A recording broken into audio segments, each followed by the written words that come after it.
사랑하는 성도 여러분, 우리는 지난 3주간에 걸쳐서 예수님의 이 비유의 말씀을 살펴보았습니다. 예수님이 이 3번의 비유의 말씀을 하신 이유가 예수님이 성전에서 가르치게 되자 당시 종교 지도자들과 이 장로들은 예수님이 어떤 권위로 이런 일을 하는지 묻게 되죠. 이에 대한 대답으로 예수님이 비유로 말씀하게 됩니다.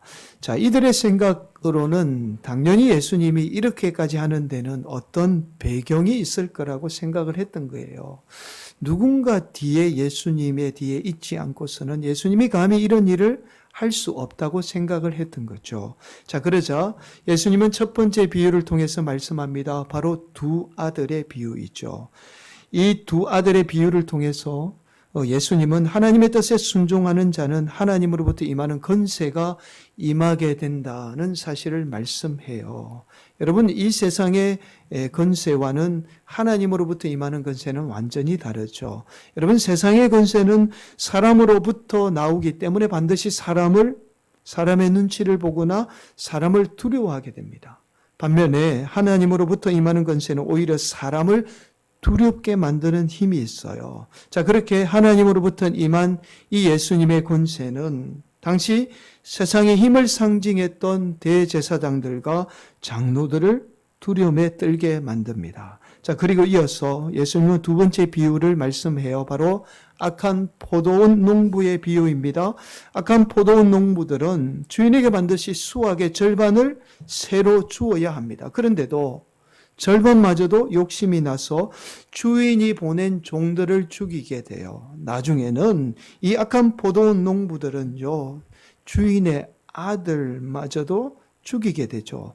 상속자인 아들을 죽이게 되면 포도원을 자신들이 차지하게 되리라고 생각을 했던 겁니다. 결국 주인은 자신의 아들을 죽인 악한 농부들을 진멸하고 포도원마저도 다른 농부들에게 새로 주게 되죠. 여러분, 예수님은 이 비유를 통해서 우리에게 중요한 사실 하나를 말씀합니다. 바로 대제사장들이나 장로들, 나아가 저와 여러분들도, 저와 여러분의 인생은 마치 포도원 농부처럼 우리 인생은 잠깐 하나님으로부터 주어진 새들어 사는 인생에 불과하다는 사실이에요. 여러분, 이 사실을 망각한 채 마치 성전이나 모든 것이 자신의 것인 양 차지하기 위해서 사는 인생은 반드시 멸망을 자초하게 되리라는 사실을 말씀합니다. 자, 그리고 우리가 마지막으로 지난 시간에 혼인잔치의 비유의 말씀을 살펴보았습니다. 우리가 사는 이 땅은 예수님을 위한 혼인잔치라는 사실을 말씀하죠. 그래서 예수님의 혼인잔치를 위해서 예복을 입은 인생, 즉 예수님을 위해 사는 인생만이 이 땅 가운데 천국의 기쁨을 소유하게 됩니다. 여러분, 우리는 세상의 다른 어떤 것으로 기쁨을 누리는 것이 아니라 오직 예수님으로 말미암아 기쁨을 누리는 존재라는 사실을 말씀하고 있습니다. 여러분, 대제사장들과 장로들이 이 예수님의 비유의 말씀을 가만히 듣고 있다가 예수님의 배경에는 어떤 실제적인 힘을 발휘하는 특별한 존재가 대상이 존재하지 않는다는 사실을 알게 되죠. 자, 그러자 이들이 예수님을 죽이기 위해서 음모를 꾸미게 돼요. 오늘 본문 말씀 15절, 16절을 살펴보게 되면 유독 두 부류의 사람들을 보게 됩니다. 바로 이 바리새인의 제자들이죠. 바리새인들과 헤롯 당원들입니다. 사실 오늘 본문 말씀이 무엇을 말씀하는지 알기 위해서는 이 두 부류의 사람들이 어떤 사람인지 아는 게 중요해요. 그렇게 이 바리새인의 제자들과 헤롯 당원들은요, 마치 예수님의 말씀이 진리인 것처럼 말하면서 예수님께 접근을 해서 예수님의 말에 올무를 씌워서 예수님을 죽이려고 합니다. 자, 17절이죠. 그러면 당신의 생각에는 어떠한지 우리에게 이르소서. 가이사에게 세금을 바치는 것이 옳으니까 옳지 아니하니까 하니. 여러분, 아주 간단한 질문이에요. 가이사에게 세금을 바치는 문제에 관한 질문이죠. 세금을 바쳐야 합니까? 아니면 가이사에게 세금을 바치지 말아야 합니까? 라는 아주 간단한 질문이죠. 그러나 예수님은 이들의 질문 속에 이들의 악함을 보게 되죠. 그러자 예수님이 이들에게 이렇게 말씀합니다. 18절 예수께서 그들의 악함을 아시고 이르시되 외식하는 자들아 어찌하여 나를 시험하느냐. 그리고는 예수님은 이들에게서 세금 낼 데나리온을 가져오게 합니다. 그리고는 이들에게 이렇게 물어요. 20절 말씀. 예수께서 말씀하시되 이 형상과 이 글이 누구의 것이냐. 여러분 당연히 이 데나리온에는 티베리우스 황제의 형상이 새겨져 있지요. 그래서 이들은 황제인 가이사의 형상이 새겨져 있습니다. 라고 그렇게 대답하죠. 그러자 예수님이 이렇게 말씀합니다. 21절 말씀. 이르되 가이사의 것이니이다. 이에 이르되 그런즉 가이사의 것은 가이사에게 하나님의 것은 하나님께 바치라 하시니. 여러분 가이사의 것은 가이사에게 하나님의 것은 하나님께 바치라는 이 대답은 별로 그렇게 특별해 보이진 않습니다. 그런데요. 이들이 예수님의 대답을 듣자마자 예수님의 대답에 놀라며 예수님의 말에 올무를 씌워서 죽이려고 했던 이들이 오히려 황급하게 그만 그 자리를 떠나고 맙니다. 여러분 이제 오늘 말씀은 아주 간략한 예수님의 말씀에 뭔가 특별해 보이지 않아요. 그래서 오늘 말씀을 보통 우리는 접하면서 이렇게 해석해 왔어요. 가이사의 것은 가이사에게라는 말씀이 당시 가이사에게 세금을 잘 바치라는 말씀이니까 오늘날 성도들도 세금 잘 내야 한다. 또한 하나님의 것은 하나님께 바치라고 했으니까 성도들은 세금뿐만 아니라 하나님께 헌금을 잘 해야 한다는 말씀으로 해석을 합니다. 자, 여러분 만약에 오늘 말씀이 이러한 단순한 논리의 말씀이라면 오늘 본문 12절이 이렇게 22절에 이렇게 말씀하지 않았을 거예요. 여러분 22절 한번 함께 봉독할까요? 시작. 그들이 이 말씀을 듣고 놀랍게 여겨 예수를 떠나가니라. 여러분 예수님이 누구나 다 아는 단순한 논리로 말씀하셨다면 예수님의 말에 올무를 씌워서 죽이려고 했던 이 바리새인들이나 헬롯 당원들이 놀라며 떠나지 않았을 거예요. 오히려 당연하게 말씀하는 예수님의 말씀에 더 꼬리를 잡고는 더 늘어졌을 거예요. 죽이려고 더 애를 썼겠죠. 그 정도 나도 알아. 그렇게 하면서 예수님에게 올무를 씌워서 죽이려고 했을 거예요. 그런데 이들이 예수님의 말씀 한마디에 아무 말도 하지 못하고 떠나갔다는 사실은 그것도 놀라며 그 자리를 황급하게 떠나갔다는 거예요. 이 말씀은 오늘 본문의 말씀이 우리가 흔히 알고 있는 나라에 세금 잘 내고 하나님께 헌금 잘하라는 이 단순한 말씀이 아니라는 사실을 지금 뒷받침하고 있어요. 여러분 앞선 서두에서 이런 말씀을 제가 드렸죠. 여러분 오늘 말씀이 무엇을 말씀하는지 알기 위해서는 이 예수님을 시험하는 두 불의 대상이 어떤 사람인지 아는 게 중요하다라는 말씀을 드렸어요.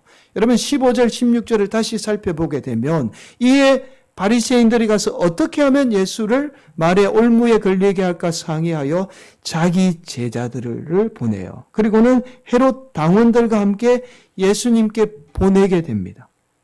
여러분 오늘 본문 15절 16절에 의하면 바리새인들의 제자들과 헤롯 당원들이 예수님에게 올무를 씌우려고 했다라고 말씀하죠. 이들이 예수님에게 올무를 씌우려고 했던 이유가 있어요.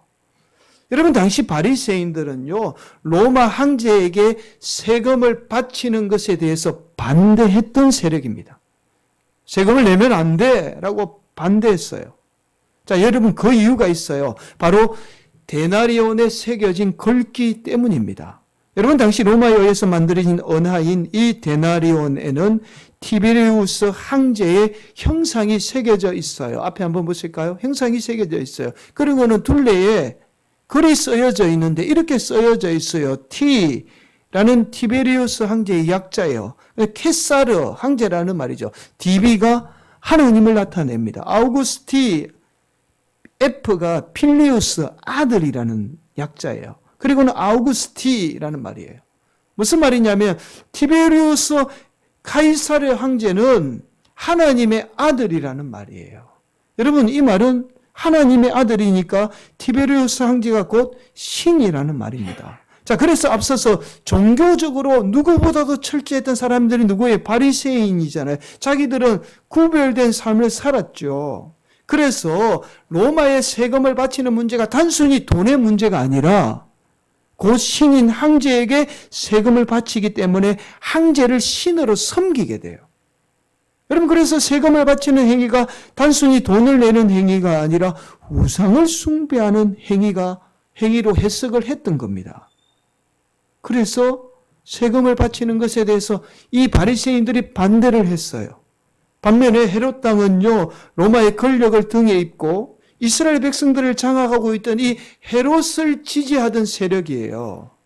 여러분, 그래서 헤롯 왕은 이러한 종교적인 의미와 상관없이 우리가 당연히 로마의 지배를 받고 있다라며 로마의 황제에게 세금을 바치는 것은 당연한 의무라고 주장하게 되었던 세력입니다. 그래서 이 바리새인과 헤롯 왕은요, 이 세금 문제로 인해서 늘 다투게 돼요.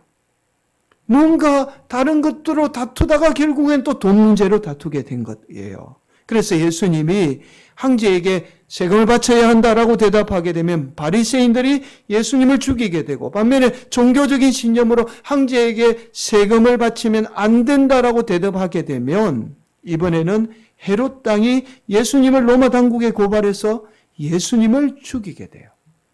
그래서 평소에 돈 문제로 그렇게 다투었던 이 두 세력이 예수님을 고발해서 죽이기 위해서 하나가 되어서 지금 예수님을 시험하고 있는 거죠.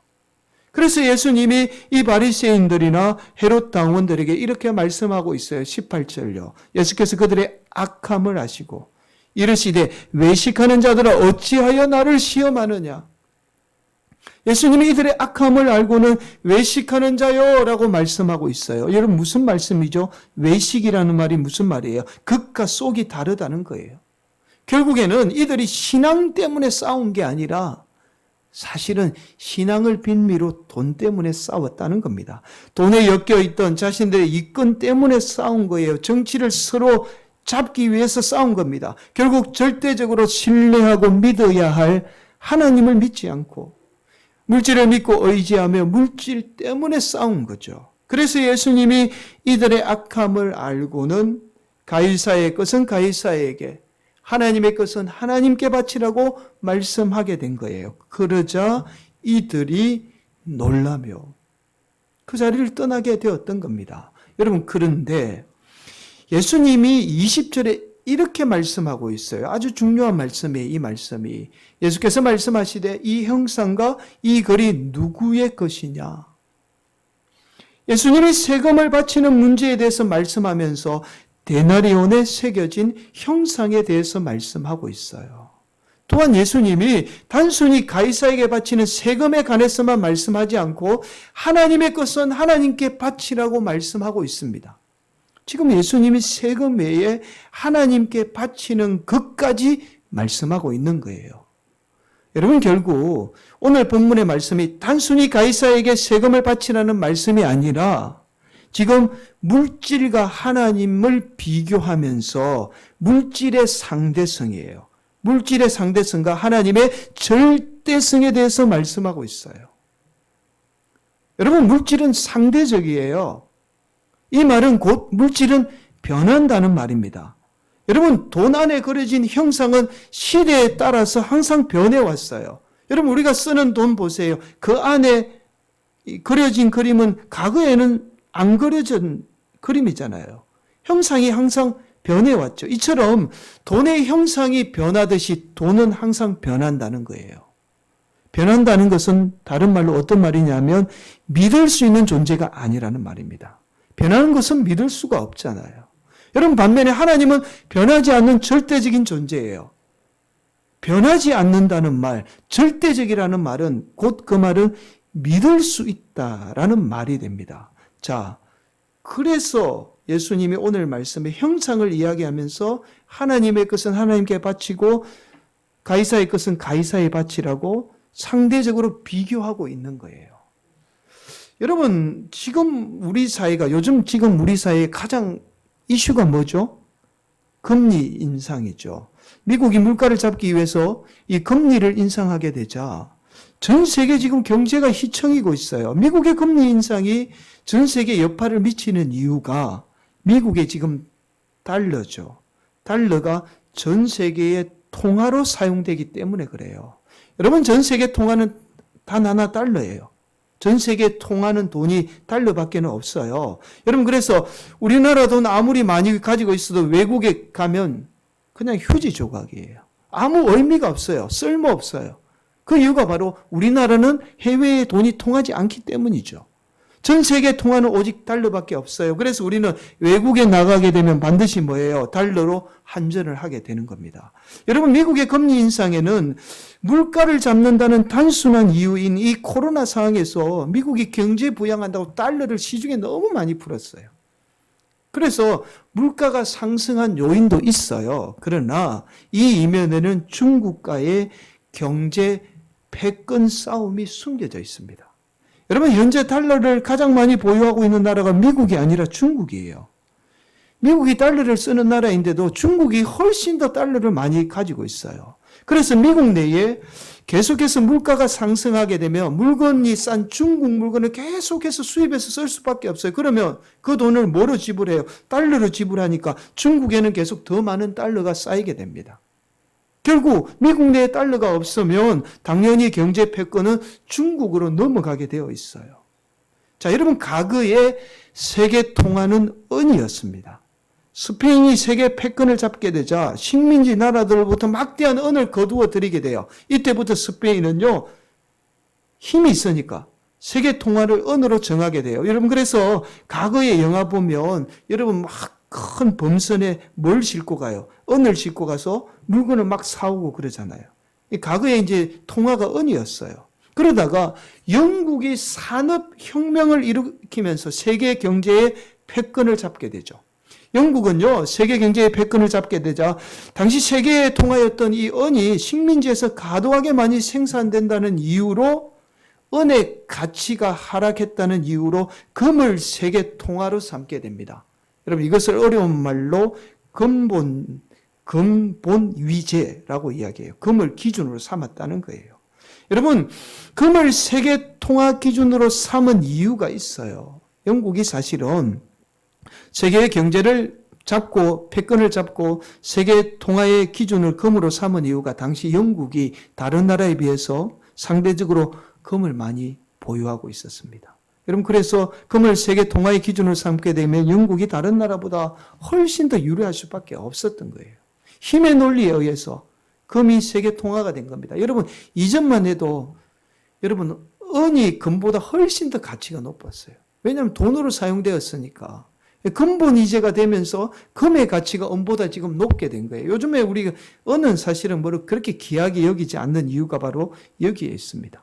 여러분, 그런데 그런 중에 세계 2차 대전으로 인해서 유럽의 전 나라의 공장이나 물자를 만드는 데가 다 공습으로 파괴가 돼요.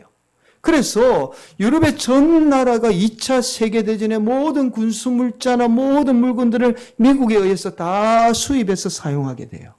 자, 그렇게 미국은 세계 2차 대전 때문에 세계의 이 막대한 경제 성장을 이루면서 세계 2차 이 세계 대전 때문에 이 세계의 경제의 패권을 잡게 돼요. 이때부터 세계의 통화가 금과 달러가 됩니다. 금을 얼마나 보유하면 그만큼의 달러를 찍어내게 돼요. 막 찍어내지 못해 두 개가 기준이 됩니다. 그런 중에 1971년에 닉슨 대통령이 선언해요. 실제로 이 선언은요, 미국이 금을 기준으로 해서 달러를 찍어내지 않고 우리 마음대로 이제 달러 찍어내겠다라는 선언이에요. 여러분, 이 선언을 위해서 미국이 마음대로 돈을 찍어내게 돼요. 여러분, 실제로 이 선언 이후에 달러가 경제 세계의 통화로 자리 잡게 됩니다. 자, 그래서 지금 실제로 미국이 세계의 경제를 어떻게 해요? 좌지우지 자기 마음대로 하고 있는 거예요. 여러분, 이 말은 이제 여러분에게 좀 중요한 말씀을 드려요. 이 말은요, 우리가 가지고 있는 돈의 가치가 얼마든지 휴지 조각이 될 수 있다는 말이기도 해요. 여러분, 은의 가치가 없어졌듯이 여러분이 그렇게 소중하게 여기는 돈이 한순간에 휴지 조각이 될 수 있어요. 실제로 지금 남미의 여러 나라가 그렇게 자신들이 가지고 있던 돈이 한순간에 다 휴지 조각이 되었습니다. 우리가 직접 눈으로 보고 있어요. 여러분이 아무리 돈을 많이 보유해서 은행에 돈을 많이 넣어두어도 소용이 없어요. 여러분, 그렇다면 부동산은 좀 안전할까요? 여러분, 가까운 일본의 경우 부동산의 폭락으로 인해서 많은 사람이 대출금을 갚지 못해서 길거리로 나앉았습니다. 뿐만 아니라 나라의 경제가 내려앉으면서요, 집값이 완전히 폭락했어요. 여러분, 실제로 부동산도, 믿을 수 있는 부동산도 그렇게 믿을 수 없어요. 우리가 실제로 지금 눈으로 보고 있습니다. 여러분, 모든 것이 로마로 통한다고 외쳤던 로마가 한순간에 무너졌어요. 무적이라고 일컫던 스페인이 그렇게 지금은요, 유럽 변방으로 밀려났습니다. 해가 지지 않는다던 영국이 지금은 해가 졌어요. 여러분, 그렇게 미국이라는 나라도 언젠가는 경제의 패권을 반드시 잃게 될 겁니다. 지금 발부등 치고 있는 거예요. 잃고 달러가 휴지 조각이 되는 날이 반드시 오게 돼요. 이 땅에, 이 세상에 하나님 외에 영원한 것은 없어요. 그래서 여러분, 야고보서 1장 17절에 이렇게 말씀합니다. 온갖 좋은 은사와 온전한 선물이 다 위로부터 빛들의 아버지께로부터 내려오나니 그는 변함도 없으시고 회전하는 그림자도 없으시니라. 태양은 변함이 없어 보여요. 그러나 태양의 그림자를 보면 태양은 날마다 변한다는 사실을 알 수 있어요. 이 말은 절대로 변함없는 하나님의 속성을 비유적으로 지금 말씀하고 있습니다. 오직 하나님 한 분만이 변하는 그림자마저도 없는 절대적이라는 분이에요. 그래서 우리가 그 하나님을 믿을 수 있는 거죠. 여러분, 한서 퀭이라는 신학자가 있어요. 이분이 쓰신 책 가운데 나는 무엇을 믿는가라는 유명한 책이 있습니다. 여러분, 이분은 가톨릭 사제이면서도 하나님을 도저히 믿지 못해요. 온통 세상의 철학이나 학문들이 하나님에 대한 불신, 하나님이 없다라는 것만 이야기해요. 심지어 신학에서 하나님에 대한 믿음을 강조하지만 이게 사실은 알고 보면 맹목적인 믿음이지 도저히 믿을 만한 이유, 합리적인 이유를 우리에게 제시해 주지 못합니다. 그래서 이분이 한동안 하나님을 믿어야 할 사제이면서도 하나님을 믿지 못해서 방황하게 돼요. 그러다가 이 한스 갱은 하나님을 믿어야 할 결정적인 이유를 깨닫게 돼요. 그것이 바로 신뢰입니다. 여러분, 이 책에서 이렇게 말해요. 신뢰를 감행하라. 이 모험을 감행하라. 허무주의나 불신, 냉소주의의 삶 대신에 현실에 대한 신뢰를 감행하라. 삶에 대한 불신 대신 신뢰를 감행하라. 너 자신에 대한, 다른 사람들에 대한, 세상에 대한, 마지막으로 중요한 말씀이에요. 불확실한 현실에 대한 신뢰를 감행하라. 여러분, 세상 가운데 모든 순간순간마다 변함없는 하나님의 역사를 신뢰하라는 말씀이에요. 그 변함없는 하나님의 신뢰를 우리가 감행하게 될 때 여전히 우리 삶 가운데 역사는 하나님을 경험하게 되고 나아가 참된 하나님을 만나게 된다는 겁니다. 사랑하는 성도 여러분, 오늘날과 같이 경제가 불안하면 불안할수록 우리는 물질을 더 의지하게 돼요. 물질을 더 많이 소유해야만 우리가 안전하다라고 생각하죠. 그래서 물질이 우리의 삶에 가장 소중한 위치를 차지해서 물질에 의해서 사는 인생이 되고 맙니다. 그래서 때로는 물질에 의해서 물질이 우리의 삶의 주인이 되어 우리의 삶을 좌우하게 돼요. 무엇인가 중요한 결정을 할 때에 우리는 신앙이 아닌 물질의 기준을 삼아 결정을 해요. 이 결정을 해야 돈을 많이 버리니까 이것 선택해야 돼라고 결정하게 됩니다. 그래서 하나님을 섬겨야 할 교회마저도, 성도들마저도 물질이 주인이 되어 성도들이 하나님을 섬긴다고 하면서 결국에는 물질을 섬기게 되는 거예요. 사랑하는 성도 여러분, 오늘 말씀에서 하나님의 것은 하나님께 바치라는 말씀이 이 세상의 모든 것이 하나님 거잖아요. 그러니까 이 세상의 모든 것이 하나님 것이기에 그 하나님을 신뢰하라는 말씀이에요. 헌금 많이 하라는 말씀이 아니고, 오늘도 우리 성도들이 사람들이 만들어낸 이 형상에 불과한 돈, 언제 변해서 휴지 조각이 될지 모르는 이 물질을 의지하는 인생이 아니라 영원히 변함없는 하나님을 의지하는 복된 성도들이 되시기를 간절히 바랍니다. 여러분, 1978년도 미국의 어려운 한인 사회에 워싱턴 YMCA를 설립하여 어려움을 당하던 많은 한인에게 힘과 용기를 주며 복음을 전하신 분이 계십니다. 이분이 바로 워싱턴 한인 YMCA 총무로 섬겼던 정준영 선생님입니다. 이분의 일대기를 기록한 책이 행복한 수박 장수라는 책이에요. 정준영 선생님은 감리교 목사님의 아들로 태어납니다. 우리나라에서 이름만 대면 알 수 있는 유명한 대학에서 석사학위를 마치고 미국에서 박사학위를 받기 위해서 유학의 길을 떠납니다. 그런데 여러분, 70년만 해도 미국에서 박사학위 받으면 성공이 다 보장되었잖아요. 그런데 유학 중에 선생님의 이 아들이 한 아들도 아니고 두 아들이 다 이 중증 장애를 안고 태어납니다. 아주 심각한 장애를 안고 태어나요. 선생님은 기도 중에 자신에게 주어진 특별한 사명이 있음을 깨닫게 됩니다. 그리고는요, 박사 논문을 이 심사만 받으면 다 통과되는데 이 심사를 앞두고는요, 박사학위를 포기하고 어려움을 당하는 한인들을 돕기 시작합니다. 방황하는 청소년들을 모았어요. 다양한 프로그램과 선교 합창단을 만들어서 직접 지휘도 합니다. 또한 영어를 못했어요. 법정에서 불이익을 당하는 한인들을 위해서 무료로 돈 받지 않고 통역을 해줘요.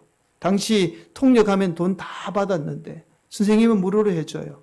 나중에 이 일이 계기가 되어서 선생님이 직접 법학을 공부해서 변호사 자격증을 취득하게 됩니다. 하지만요, 선생님은 변호사 자격을 취득한 일을 가족들에게조차도 알리지 않아요.